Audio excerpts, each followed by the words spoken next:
Fala pessoal, tudo bem? Estamos começando aqui mais um Estourando a Bolha. Hoje com a Camila Druta da Xplan, né? Para não falar errado. Veio trazer para a gente um pouquinho dos ensinamentos aí, qual que é a diferença do direito tradicional para o direito startup, como entrar nesse mundo, quais são ali os choques que um advogado passa no começo. Obrigado por topar esse convite, Camila. Matheus, queria dizer que é muito prazeroso estar aqui. A gente conhece a Zeno há algum tempo, já fizemos negócios, já nos encontramos em vários eventos. Eu acho que a gente se conhece há mais de 2 anos, né? Não lembro. Faz. Eu Eu acho conheci que foi o no Pablo primeiro no primeiro Renovation. encontro. É, uhum, Foi no primeiro isso mesmo. Renovation. É Foi. um prazer estar aqui. E, de fato, eu acho que esse assunto ele é bem importante para quem está entrando no mercado, para quem está no mercado e quer, de fato, estourar a bolha e ter novos insights. Show, perfeito. Começa contando pra gente o que a Xplan faz especificamente, qual que é a atuação de vocês, para o pessoal se localizar também um pouquinho. Perfeito. Hoje a Xplan ela é uma estratégia especializada em rodadas de captação, ou seja, a gente já teve uma trajetória bem a fundo em ser uma consultoria jurídica, nessa trajetória, entendendo e conhecendo os clientes, porque a gente sempre foi muito próximo de todos os clientes, a gente entendeu uma dor muito latente dos clientes quando chegava na rodada de captação, quando chegava na rodada de investimento, e eles tinham uma dor que é o que eu faço, Camila? Com quem que eu falo? É muito. Quando eu gosto de analogias, então é a tua primeira vez. Tu nunca sabe o que tu vai fazer na tua primeira vez. Então, se tu tem alguém do teu Uhum, lado que te dá um direcionamento, tu vai mais tranquilo. E daí posso fazer uma analogia quando tu vai pular, sei lá, primeira vez de paraquedas. Vamos dar uma analogia bem wow, uhum, que é mais ou menos uma rodada de captação, que tu vai se jogar e tu de fato não sabe o que vai acontecer. Pode ser que tu seja incrível, pode ser que tu desmaie, pode ser que tu deteste e tu fale, olha, eu tenho medo de altura e não quero mais que isso aconteça. uhum, E se tu tiver alguém do teu lado, que seria teu instrutor, falando, olha, agora tu precisa fazer isso, agora tu precisa fazer aquilo, confia em mim, a gente vai estar junto desde o início até o final da rodada, tu consegue aproveitar esse momento, tu consegue aproveitar essa rodada de investimento da melhor forma possível e entender quem vai ser é, junto nessa jornada, quem que vai estar melhor te auxiliando, porque falando em rodada de investimento, a gente tem que entender que não é só money, não é só dinheiro que tu quer. Hoje em uhum, dia, o smart money ele é muito importante, que o smart money seria aquele conhecimento que não se compra com dinheiro, que é o networking, que são os contatos, que é o conhecimento do investidor ter, sei lá, em máquinas de vendas ou algo do tipo. Então, hoje a gente é muito focado em ajudar as startups, empresas de tecnologia nessa captação da rodada de investimento. Cami, não quero rodada de investimento nesse momento. Vocês não me ajudam? A gente ajuda, porque para te se organizar para rodada de investimento é um caminho de no mínimo 6 meses, mas eu gosto de falar que é no mínimo 1 ano para a gente de fato se preparar, entender bem do negócio, estruturar um negócio para conseguir um cheque maior. Como todo mundo que lida com cliente, você falar no mínimo 1 ano, o cliente já vai jogar para no mínimo 6 meses mesmo. Você fala no mínimo 6 meses, ele vai pensar que é 2, então tem que empurrar um pouquinho mais esse número mesmo. Então, Exatamente. cara, desse problema que você fala de ajudar no primeiro pulo ali de paraquedas, a gente da Zeno sofreu com isso. Perdão, eu tô com uma gripe aqui em Curitiba, todo mundo pegou.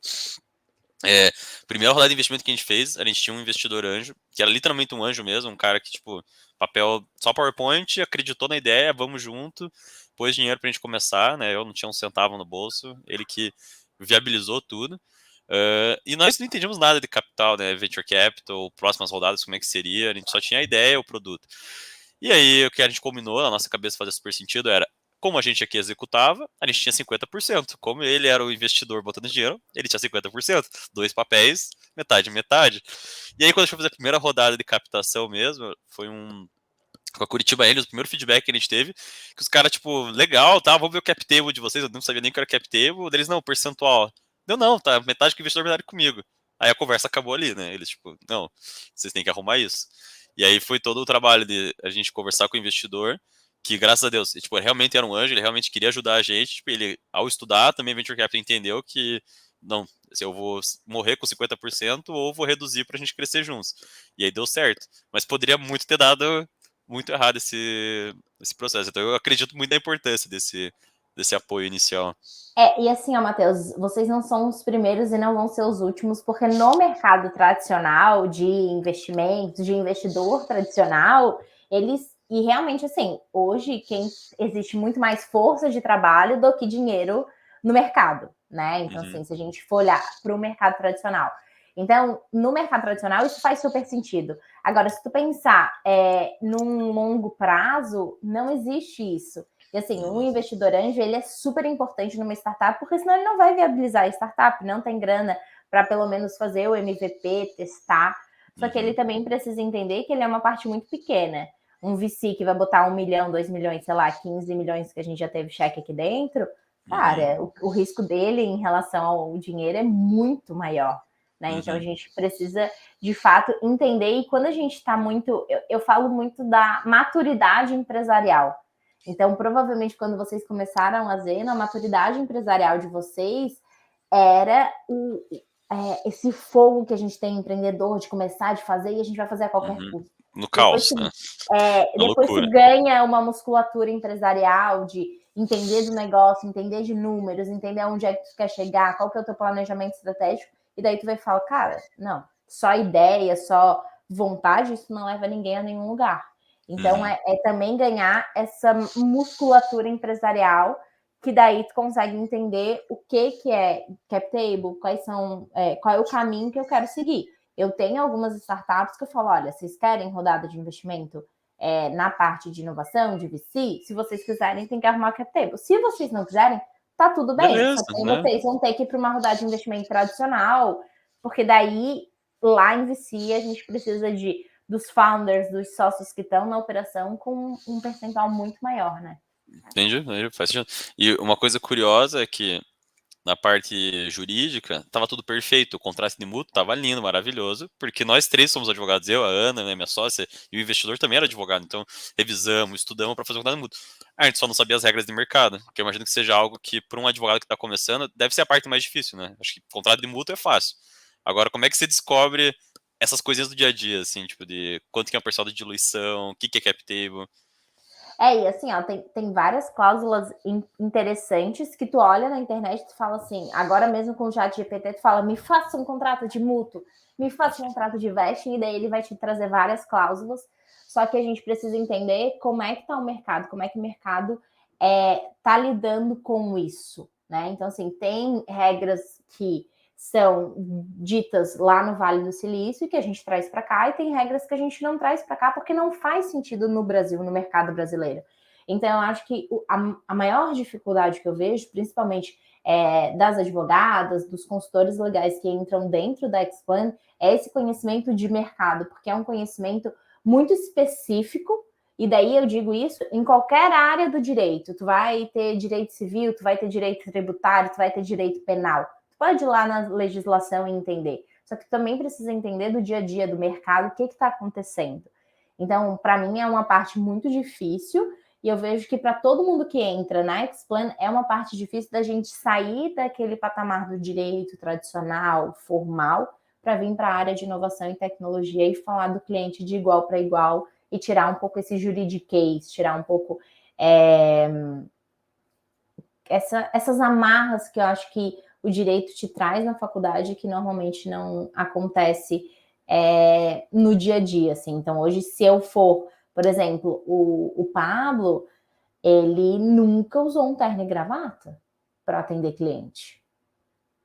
Eu não tô te ouvindo. Tu tá sem áudio, Matheus. Ops. Não, só avisando pro pessoal, o Pablo é o teu sócio, né? Isso. Junto contigo. Exatamente. Então, assim, a gente não usa terno e gravata, eu não uso. Eu estava atendendo meus clientes de blusinha, de suéter, eu não uso camisa. Se eu quiser usar uma camisa, eu uso, não tem problema. Mas é entender como é que esse mercado atua e de que forma tu atua, né? Porque se tu for falar juridiquês, eles não vão entender e não vão gostar. Eu digo que o advogado hoje, dentro da área de inovação, ele é muito mais um engenheiro do que um bombeiro. Ele não vai apagar incêndio, ele vai construir a empresa junto contigo. Então, esse conhecimento de mercado para fazer contrato faz diferença. Esse conhecimento estratégico de tipo, olha, a gente vai ter um período de lock-up de 2 anos. Pode ser, não, mas eu não quero. Então, a gente vai ter E daí tem cláusulas de tag along, drag along, de explicar, de entender o que elas são e o que vai acontecer com isso. Acho que esse é um ponto muito importante para a gente falar para quem pensa em vir para a área de inovação, cara, tenha conhecimento de mercado e se não tiver, se associe a pessoas que tenham esse conhecimento e daí deixo meu Instagram, meu contato aberto, meu LinkedIn, podem se conectar porque faz sentido a gente disseminar esse conhecimento. Legal.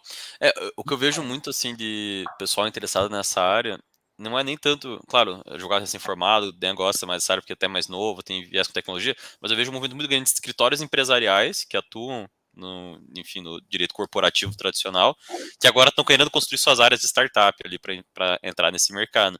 E as conversas que eu tenho com muitos esses projetos falhando miseravelmente, assim, tipo, não funcionando, tanto não conseguindo cliente, quanto não conseguindo ter uma boa experiência ali né, e retorno, enfim, com essas áreas que eles tentam construir internamente. Qual que é, assim, a maior diferença que se vê do direito tradicional de um escritório corporativo para essa área que você vai ter que construir de direito para startups? Eu vejo que a maior área é sair do pedestal de que, tipo, o advogado tá sempre certo, né? E daí eu falo, assim, a gente tem as nossas recomendações jurídicas, mas a gente também precisa entender o nosso cliente naquilo que faz sentido para ele ou não faz sentido para ele. Um startupeiro, ele tem um apetite ao risco elevadíssimo. Então, o nosso papel é muito mais não de mitigar risco, mas de informá-lo do risco. Porque assim, eu vou fechar um grande contrato com, cara, sei lá, vai me dar um faturamento de 2 anos. Eu vou correr um risco maior. Se o contrato quiser que eu tenha um risco maior, eu vou ter, porque eu tenho esse apetite ao risco. Então, é também essa flexibilização do direito, mas nunca se eximir da sua responsabilidade de informar o seu cliente. E mais do que isso, eu acho que é a tua flexibilização enquanto profissional. Eu vejo que na área corporativa, tu precisa de um patamar, tu precisa falar, tu precisa burocratizar o contrato. Na área de startup, tu precisa desburocratizar, tirar juridiquês, deixar o mais claro possível. E mais do que isso, os escritórios maiores, eles têm processos muito definidos. Eu vou revisão de contrato é só daqui a 7 dias. Para assinatura desse contrato é daqui a 15 dias. Cara, 15 dias numa startup, Já ela já pivotou mudou o tudo. negócio. Entendeu? Então, assim, às vezes a gente tem, os nossos clientes estão fechando com startup grande, e daí, com startup grande não, com corporate ou com empresa grande, e que a gente se ajusta à agenda deles e, tipo assim, fica esperando para ver quando que eles podem revisar o contrato, para ver quando que eles vão dar uma resposta sobre determinada cláusula. Que, cara, sinceramente, era tu sentar com um advogado, sei lá, o pleno, e falar, fulano, isso aqui, a gente pode flexibilizar? Não pode. Sim, não. E resolver, sabe? Eu acho que ser mais prático. Acho que o ponto, assim, resumidamente, é ser mais prático e menos juridiquês. Eu acho que é uma falha muito grande desses escritórios, mas que isso vem lá da faculdade, então tu precisa tirar uma coisa muito interna de ti, que é muito difícil. Isso, a gente conversou no outro bate-papo que a gente teve com a Natália, inclusive, ela tá na mesma visão ela fala de advogado pro-deal, que na faculdade a gente tinha ensinado a, tipo, barrar risco, a combater risco, e a gente meio que se torna um advogado anti-negócio. Tipo, a gente parece que a gente dorme tranquilo se a gente convencer o cliente a não fechar aquele negócio porque ia ter algum risco nele. Mas na prática, ainda mais em startup, a gente tem risco o tempo inteiro, e a gente tá ali para fazer viabilizar aquilo, com o menor risco possível, né, pro cliente. Assim, eu aprendi isso muito na prática, porque antes de entrar na área de startup e inovação, eu entrei muito a fundo na área de privacidade e proteção de dados. Não que eu não esteja nessa área, mas eu fiz uma carreira na área de privacidade e proteção de dados. E daí, uma vez, trabalhando num escritório, assim, inicialmente, um cliente chegou e falou, eu quero fazer esse produto. Eu falei, não, tu não pode fazer esse produto tá errado assim, assim, assim, assim, assim, assim, assim. Aí chegou o advogado pleno e falou assim, Camila, eu não quero que tu ache problema, eu quero que tu ache a solução. Os problemas são todos. Acha a solução e viabilize. O cliente não está aqui para a gente achar problema, ele está aqui para a gente solucionar o problema. Então, é uma dos nossos valores. Cara, eu não quero problema, eu quero solução. Camila, mas qual que é a solução disso? Não me venha com problema sem uma solução. Se tu vier só com problema, tu vai voltar para casa com o seu problema e vai pensar nele. Perfeito. Eu acredito que eu passei por isso também. Eu fui gerente jurídico em uma incorporadora aqui de Curitiba. E, enfim, acabei ficando próximo do sócio. E numa reunião de diretoria, eles, né, enfim, estavam discutindo um projeto e tal, e eu tava com essa mesma posição, tipo, não, isso aqui não pode, porque não sei o que o CDC é problema. E aí ele me puxou no meio da reunião pra falar só um pouquinho, me puxou lá fora, maior constrangimento, e falou, cara, se você for ficar dando problema, você fica aqui fora. Se você quiser voltar lá pra dentro, você vai me trazer solução. E eu fiquei, tipo, totalmente sem reação, assim, mas foi o divisor de água da minha vida pra entender essa realidade. Faz sentido. Uma coisa que você falou, que o startupeiro tem mais predisposição a risco. Eu acho que ele deve ter mesmo, né? Porque senão ele não era startupeiro, não estava correndo essa vida meio insana. Isso reflete em mais problemas, em mais complicações no dia a dia para vocês aí no jurídico? Ou não? Assim, ó, sendo muito sincera, talvez eu tenha os melhores clientes, né? Uhum. Assim, então a gente não pode generalizar nunca, mas a gente quase nunca apaga incêndio e talvez seja por uma metodologia própria da gente, quando a empresa de tecnologia ou startup chega aqui, a gente faz um planejamento estratégico dele. Então, ele tem um planejamento estratégico de negócio dele e a gente faz o nosso planejamento estratégico e que eles têm que estar linkados. Não adianta ele querer vender um monte e eu querer fazer a área trabalhista dele. Ou, Uhum. né, elas não se conectarem. Então, a gente faz um Uhum. planejamento estratégico baseado no planejamento estratégico dele. E a gente, por ter um relacionamento muito próximo, talvez isso seja um ponto também dos escritórios tradicionais. A gente tem um relacionamento muito próximo, a gente tem reuniões quinzenais com os nossos clientes, a gente entende do negócio deles. Quando tá para dar um problema, a gente já tem noção e já sabe, e ele já falou com a gente, então a gente já está na retaguarda sobre isso. A gente Legal. nunca teve nenhum problema de, ferrou nesse sentido, então é aquele Uhum. ponto. Será que eu estou fazendo algo muito certo ou será que os meus clientes são os melhores clientes? Mas Difícil, né? Acho que deve ser vocês que estão acertando, porque ter a sorte com todos os clientes serem assim, assim, a é meio gente nunca impossível. teve nenhum grande BO. A gente sempre. Eu acho que é um ponto da gente analisar qual é o risco da empresa e sempre bater naquele sentido de, cara, precisamos melhorar isso e entender qual que é a fala do cliente, sabe? Como é que é a comunicação desse cliente. Então, tem clientes que gostam de ser atendidos mais por e-mail, tem clientes que falam mais pelo WhatsApp. Então, é tu se flexibilizar nesse atendimento para o cliente e não ao contrário, que daí a maioria dos escritórios jurídicos falam, olha, esse é o nosso padrão de atendimento e é assim que se você quiser. Se você não quiser, tchau. Então, Uhum. essa mudança também que a gente olha na área de tecnologia, que é a experiência do usuário. A gente aplica muito a experiência do usuário e talvez seja um ponto a se pensar na experiência do usuário em qualquer produto que tu esteja vendendo. Legal, legal. Algo que eu já escutei várias vezes do pessoal mais corporativo, esses advogados que estão tentando montar área de startup, às vezes dá errado, e eu escuto algo como, cara, não adianta querer trabalhar com startup porque eles não têm dinheiro para pagar. Porque startup está começando, é tudo, todo mundo quebrado, coisa assim.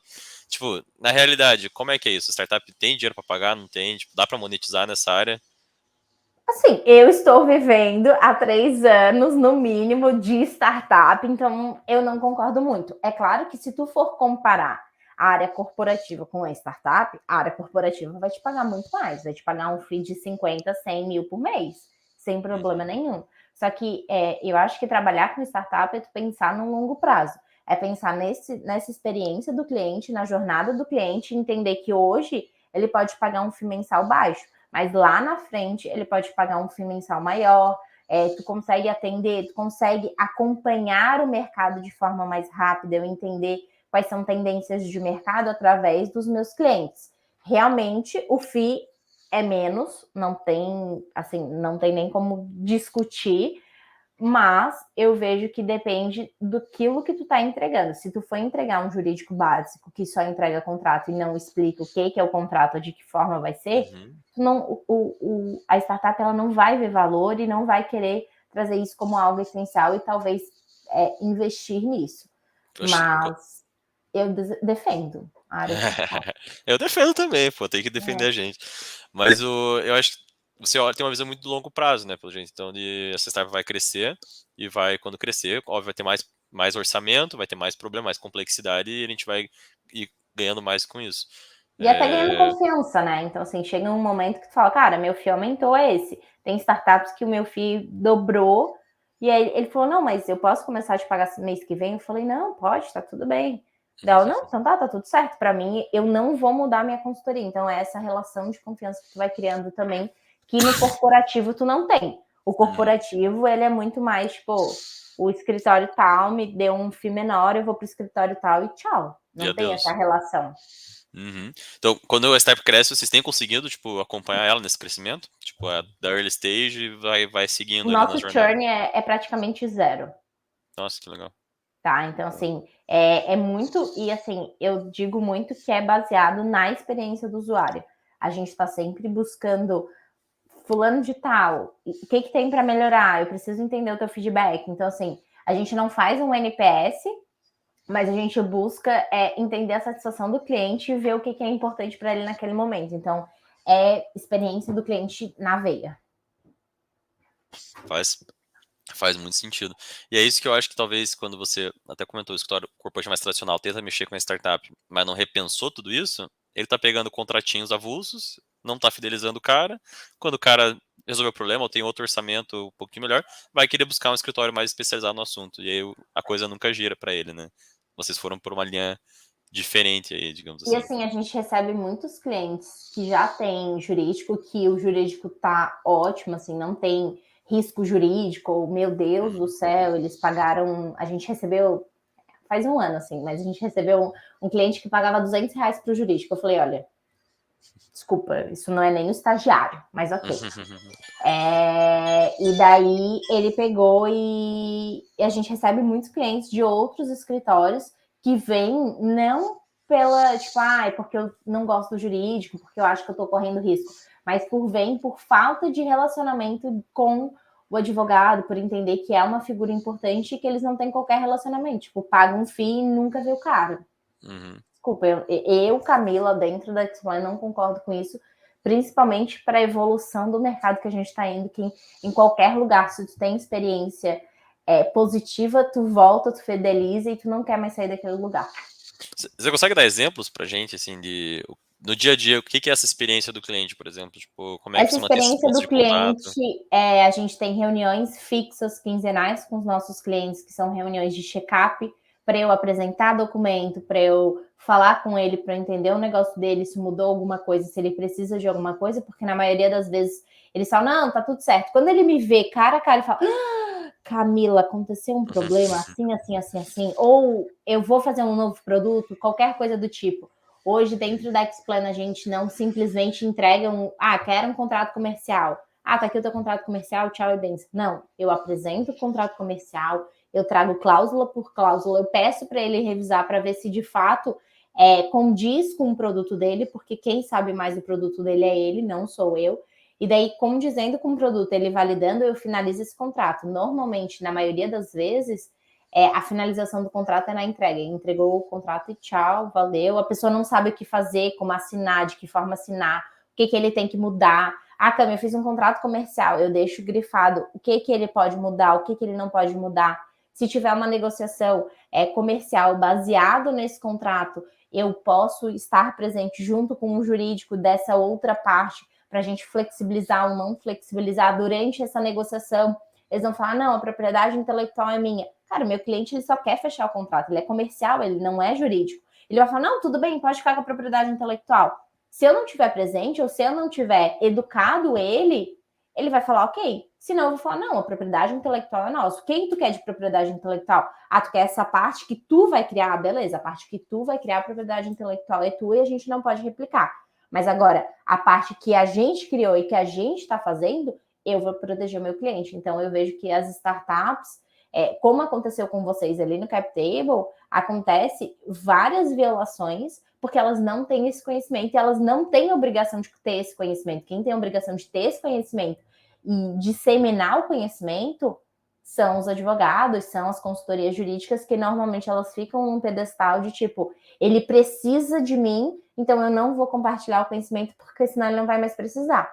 E o nosso lema é, ele não tem que precisar de mim, ele tem que querer estar comigo, eu tenho que contribuir para a trajetória dele, senão não faz sentido a gente estar junto. Eu acho que em qualquer relacionamento da vida eu penso nisso. Show de bola, faz muito sentido. Você convive com startup o dia inteiro. Vocês respiram esse ar o dia inteiro.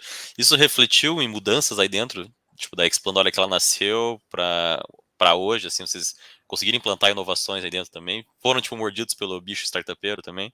Assim, a gente, desde sempre, a gente traz muito mais práticas da área de tecnologia do que da área do direito. Por exemplo, a gente tem daily diário, né? Daily.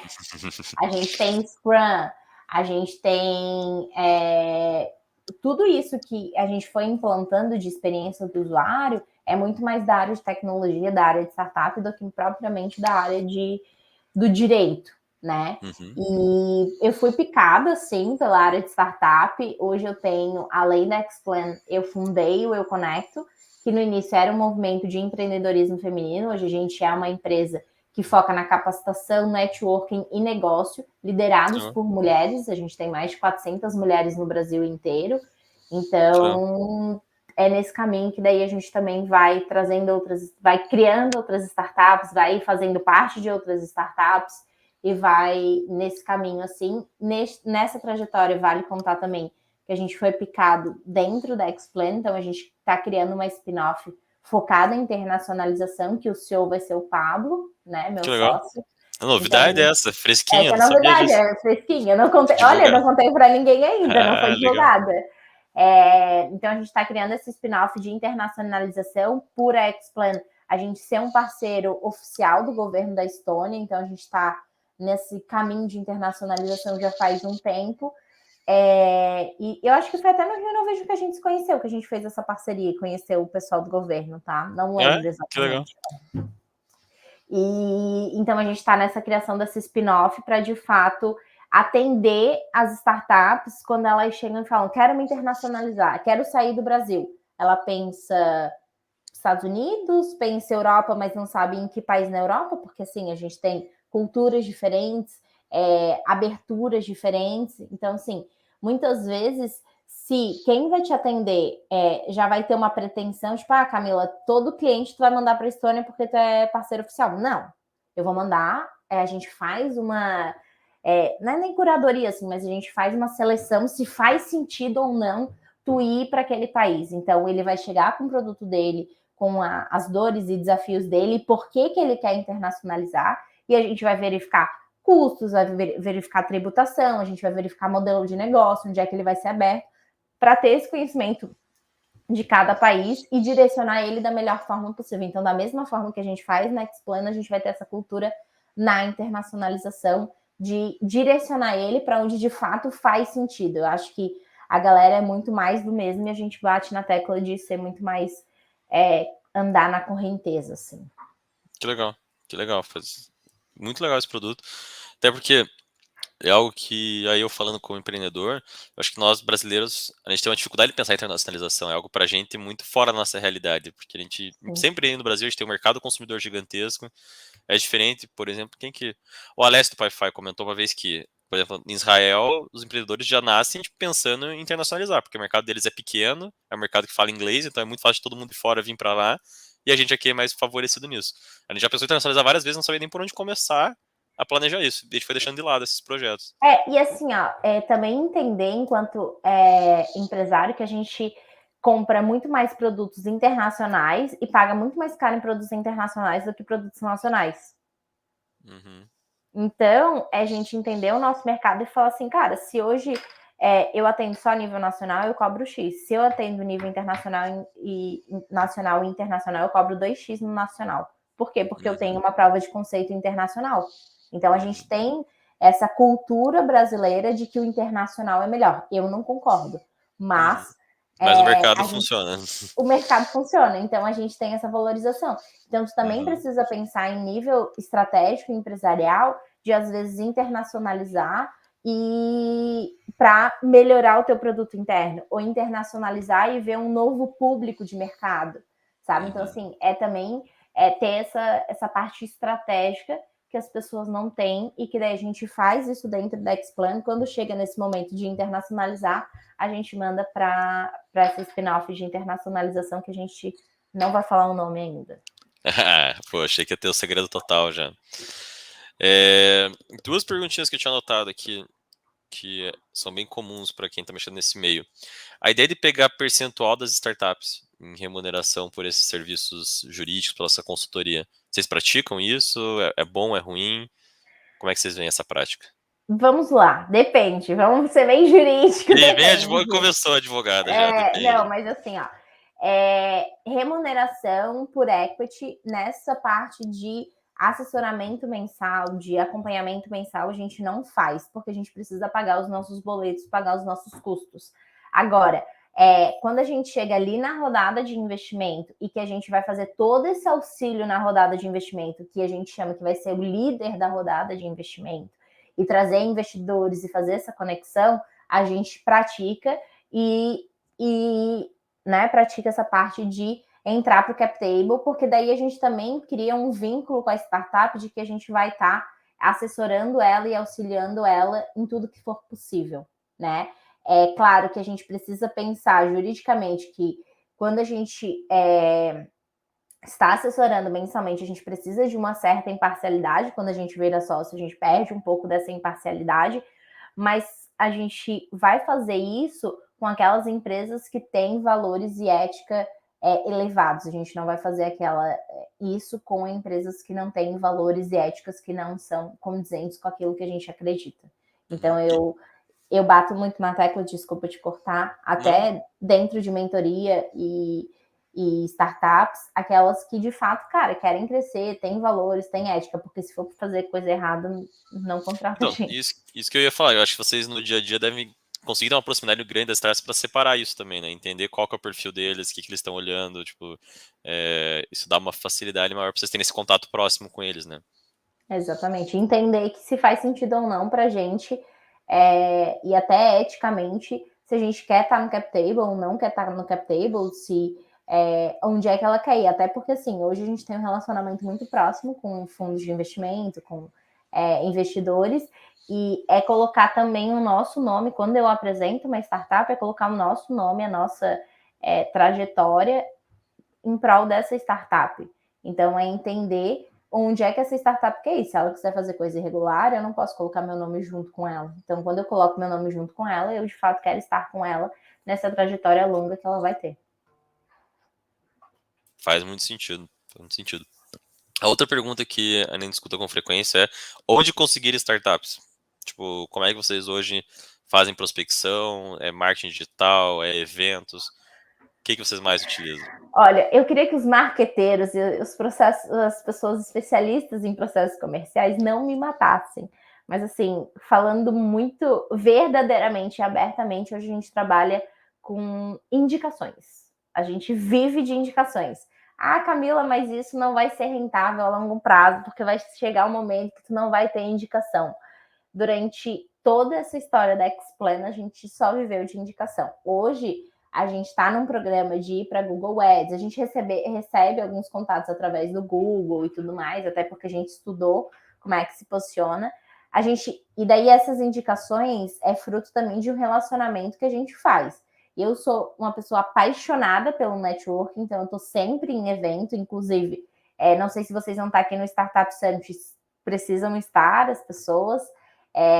Tem Startup Summit, tem Case, tem Rio Innovation, que foi onde a gente se conheceu, e tem vários eventos durante essa trajetória, que é onde a gente de fato se conecta.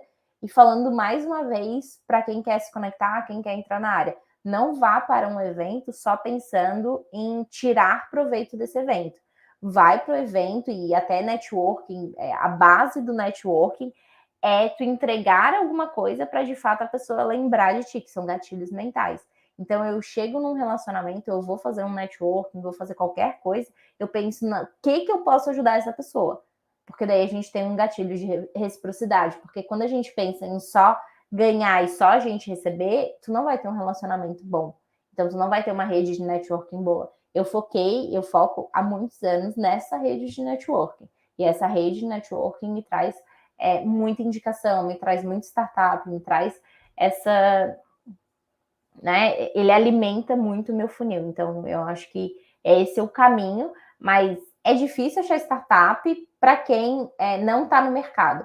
Para quem está no mercado e entende, não é difícil. Assim, eu, particularmente, não acho difícil.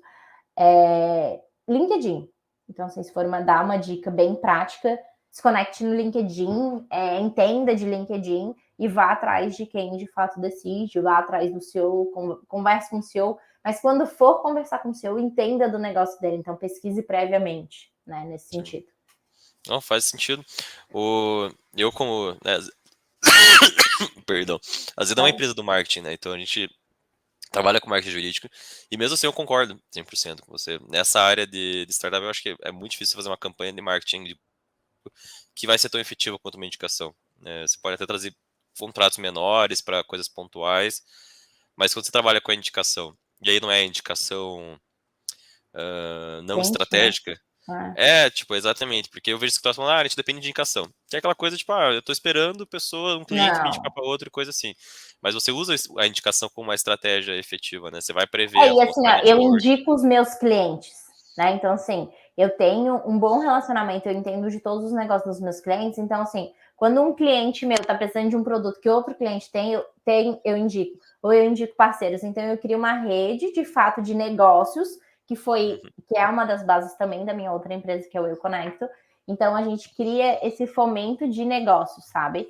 E falando ali, só trazendo um pouquinho do marketing jurídico, eu vejo que a galera tem que aprender, que a gente aprendeu na prática. Durante 6 meses, eu e o Pablo, a gente foi blogueiro. Então, a gente fazia vídeo, fazia post, vivia fazendo essa parte de marketing digital. Só que entender com quem você quer se falar. Durante 6 meses, a gente conversou com profissionais do direito. A gente falava... Imaginei.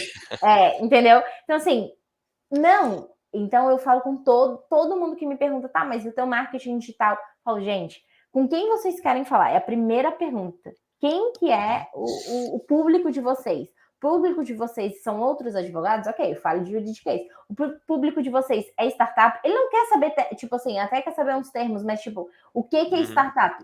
Ele já sabe o que é startup. Ele Ele é tá uma lá. startup. Entendeu? Tipo assim, então tem que explicar para ele o que é uma startup. Porque se tu tá explicando o que é uma startup, ou tu tá falando para uma pessoa que talvez queira fazer uma startup, ou tu tá falando com um profissional do direito. E tirar o juridiquês é muito mais, tipo, eu bato em todas as teclas e todas as palestras que eu falo. É mais prática e menos juridiquês. Porque senão essa startup, ela vai olhar e falar, nem entendi esse post, imagina um produto deles. Massa. Eu vi o site de vocês antes de entrar aqui, eu dei uma olhada, e o primeiro que eu vi lá era um post falando sobre o iFood, tipo, o caso que teve do iFood. E eu acho que é um exemplo muito prático de que é isso que o startupeiro quer ver. Ele quer ver, vixe, o que dá merda, o que vai dar problema, tipo, é isso que chama atenção. Faz total sentido esse argumento. Vocês testaram por 6 meses e aí vocês entenderam e A mudaram. gente achou que ia ganhar dinheiro, né? E daí, durante 6 meses, a gente só investiu.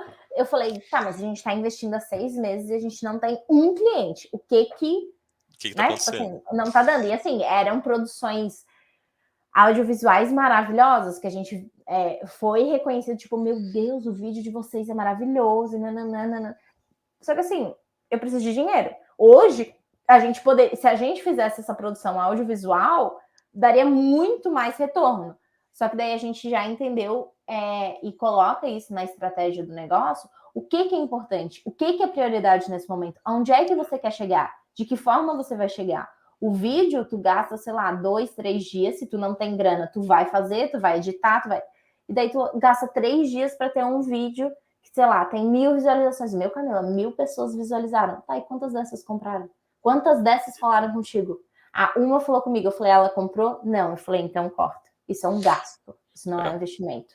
Posso Faz estar sentido. errada, tá? Me corrija se eu estiver errada, mas Isso daqui eu pra. vou em prática. Sem falar, pra cagar regra. Essa é a realidade da X-Plan, é isso que importa. E eu tendo a concordar. Porque algo que as pessoas esquecem, e eu já tentei, muito advogado já chegou pra mim e falou: você é de startup, me ajuda a conectar com outras startups e tal. E eu sempre, cara, vamos no evento comigo? Vai ter evento sexta-feira de não sei o quê, tipo algum happy hour de tal, da comunidade de Sem Codar. Vamos lá? Cara, não vai. Eles nunca vão. E aí eu acho que é legal que você coloca, porque é investimento. Quando você vai num evento, vai você e o Pablo, vocês estão investindo tempo e dinheiro para ter um retorno de médio e longo prazo. E aí vocês estão optando por esse investimento sobre outro investimento que seria o de tráfego ou o que for, porque vocês veem que vale a pena mais esse, né? Não é uma estratégia desconexa, e não é só ir no evento e distribuir cartãozinho. Eu não lembro o que vocês fizeram para eu lembrar de vocês, mas com certeza, acho que foi o Paulo que eu conheci primeiro. Ele deve ter me ajudado com alguma coisa, deve ter me conectado com alguém, tipo, com certeza ele fez alguma coisa que me ajudou. E, cara, eu gravei. Tanto que dos outros encontros todos que eu encontrei vocês, queria ir conversar, queria ver e tal. Então, faz muito sentido essa Eu estratégia. acho que esse é o caminho, assim, uma coisa que a gente também aprendeu, daí a gente saiu da blogueiragem de vídeos e vamos em todos os eventos. E daí compra convite, e daí vai para Rio, e daí tem hospedagem, daí tem alimentação, e tem várias coisas. A gente também entender quanto é esse investimento e quanto é esse retorno. Hoje a gente tem uma política de viagem, uma política de evento, que assim, ok, quer ir para o evento? Não tem problema, você pode ir para o evento. Uma semana antes você tem que ter uma estratégia do evento. Quem vai palestrar, quem que vai estar lá, o que que você vai buscar nesse evento. Eu acho que a parte principal, quando a gente fala de vídeo, que é com quem você vai falar, no evento é o que que você busca nesse evento, o que que você quer tirar desse evento. Até porque depois tu vai ter que ter um ROI, né? Tu tem que bater como é que é o retorno desse investimento. Se tu for para ir para o evento e passear, isso é lindo e maravilhoso lá no Instagram, mas isso não te traz retorno. Ah, Cami, vai me dar um retorno de autoridade, de visibilidade. Ok. E quanto esse retorno de visibilidade vai te trazer cliente, vai te trazer números para dentro da empresa? Então, eu vejo que essa jornada e maturidade, quando eu falo de musculatura empreendedora, de trazer muito em tudo que tu fizer, qual que vai ser o ROI? Cami, mas esse ROI eu não consigo mensurar. Tu precisa mensurar, independente do tempo que ele tiver. Vê só, o nosso investimento lá do primeiro Rio Innovation está trazendo um ROI hoje de visibilidade e autoridade, fazendo um podcast estourando a bolha com a Zeno. Então, é entender que, cara, eu tô colhendo frutos de quase 2 anos. Então, é ver isso e entender, de fato, dentro da tua startup ou dentro do teu negócio, qual que é a tua prioridade. O que tu quer fazer? A gente sempre faz planejamento dos próximos 6 meses. Então, qual vai ser o planejamento? Onde é que eu vou estar daqui a 6 meses? Ah, eu quero estar, sei lá, ser referência numa cidade tal ou numa região tal. Daqui a 6 meses eu vou poder mensurar isso ou não. Eu sou referência, mas e daí a gente traz uma metodologia também da área de tecnologia, que é o OKR. Referência é o quê? Como é que eu vou medir essa referência? Quais vão ser os passos? Então, são várias coisas que a gente vai trazendo da área de tecnologia, não exclusivamente, mas a gente traz muito dessa área de tecnologia, que são procedimentos ágeis, para a gente entender e aplicar dentro da empresa. E aplicando dentro da empresa, a gente aplica junto com os clientes. Perfeito. Uma visão bem data-driven, assim, né? Tipo, tudo tem que ter um indicador ligado com ele, entender qual que é o retorno. Hoje vocês têm. Vocês não conseguem participar de todos os eventos que tem de startup, né? Pelo Brasil. Vocês têm alguma regra para decidir quando que vale a pena ou não o evento? Ou é algo bem caso a caso?